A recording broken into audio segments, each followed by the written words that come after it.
the boys went to church. My aunt's husband was a charismatic preacher. He was a pastor of two churches. And this particular church in Money, Mississippi, he went there on alternate Sundays, I think it was.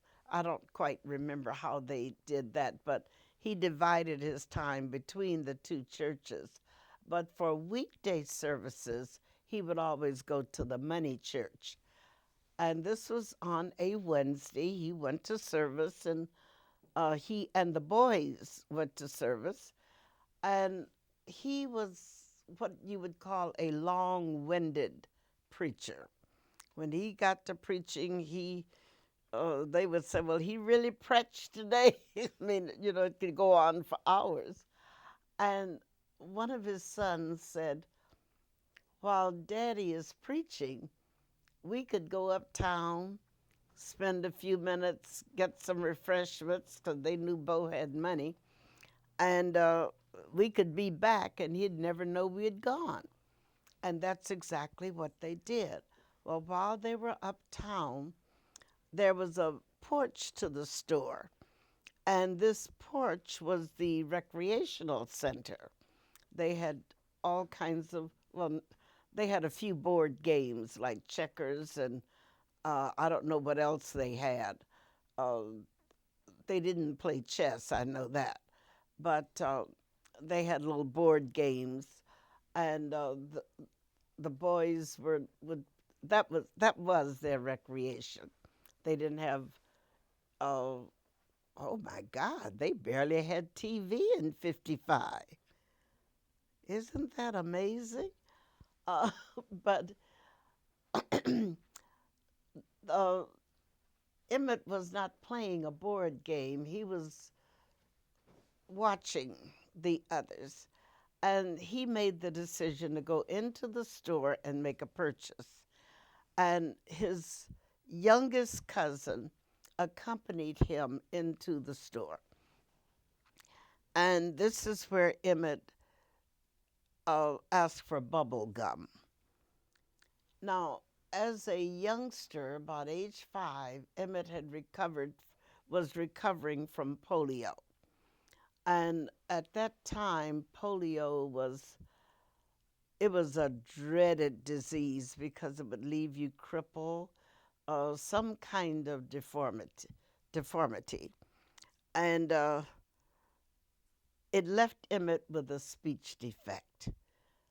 Until that time, he spoke very fluently, but after that, he had a terrible stutter, one that concerned me so until I began taking him to the clinics, to the doctors, and wherever I could go to see could we have this fixed. Uh, and the doctor finally told me at the Illinois Research Hospital that Emmett would probably outgrow it. That was the only satisfaction I had. They had no way of dealing with it. But in our relationship, I noticed that anything Emmett memorized, he could deliver it without a problem. And I heard him one day, he was doing an auto commercial, and the person was Lynn Burton for certain. And boy, he was doing such a good Lynn Burton until I looked around and I got an idea. I will have him memorize a lot of things. And whatever he memorizes, he will be able to deliver it, and that will build his confidence. And I was thinking, so the poor little boy, he had a lot of memory work to do. And sure enough, he didn't have any problem regurgitating what he had learned, what he had committed to memory. Now, one day he was doing so well. I said, "Bo, you know what?" I said, "If you get stuck on a word, just whistle and go ahead and say it. I did not know that whistling would relieve the tension. I just learned that the girl that left here, she is a speech pathologist. And uh, we were talking about Emmett one day, and I was saying what I had done. She said, well, you know, you were really on the right track.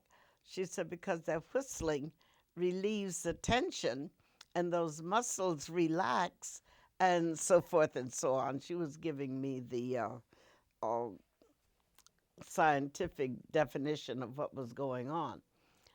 And I thought, I wasn't so dumb after all. But when Emmett came to the door, when he was leaving uh, the store, when he got to the door, somebody on the porch said, Bo, what did you buy? And I guess he was going to say bubble gum. But whatever it was, he went into a stutter.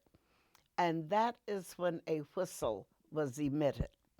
So, in knowing what I had taught him, rather than his whistling at the store clerk, I could assume, or I did assume, that he was trying to say bubble gum and had to give a whistle to relax himself to get that out. But he was on his way out the door was open. He was not looking back at the lady whatsoever. There were quite a few kids gathered around.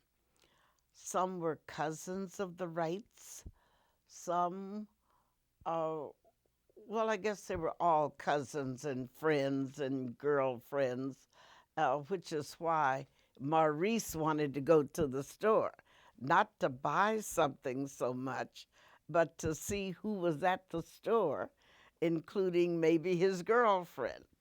But as as they drove off, as they got into the car to drive off, it is said that one of the boys from that group went into the store and told the store clerk that one of those boys from Chicago had wolf whistled at her. And it just went up, up, up, up, up until it ballooned into something that was uncontrollable. Now, the two husbands, uh, Carolyn Bryant and Juanita Milam, they were sisters in law.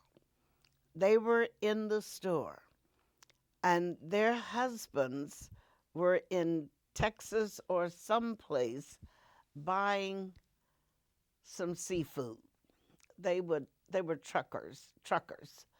And when they got back, which was that Friday, uh, the news met them that Carolyn had been uh, flirted with in the store. And at first, Roy Bryant wouldn't pay it any attention. He was the only one they told, and he shoved it off. But this little guy persisted, and he told one of the things he told him was, uh, "If you'll give me 50 cents worth of credit, I'll tell you something that you'll be glad to know." And I guess this thing grew in his mind, and he knew how he was going to enhance it to get Roy Bryant's attention, and he did. Now, Roy told his older brother, J.W. Milam, because Milam had a truck. Roy was so poor he didn't have anything. And he was telling Milam, I want to borrow your truck. And finally, Milam got it out of him why he wanted to borrow the truck. And he, oh gee, how can I describe Milam? He was like a plantation boss, and he was a mean dude. He knew how to handle the niggers. That's what he called them. And he was so brutal until everyone feared him. So he told his younger brother, he said, "We're not going to wait until morning. Let's go now." He said, "This thing is bothering me. Let's go and get him now."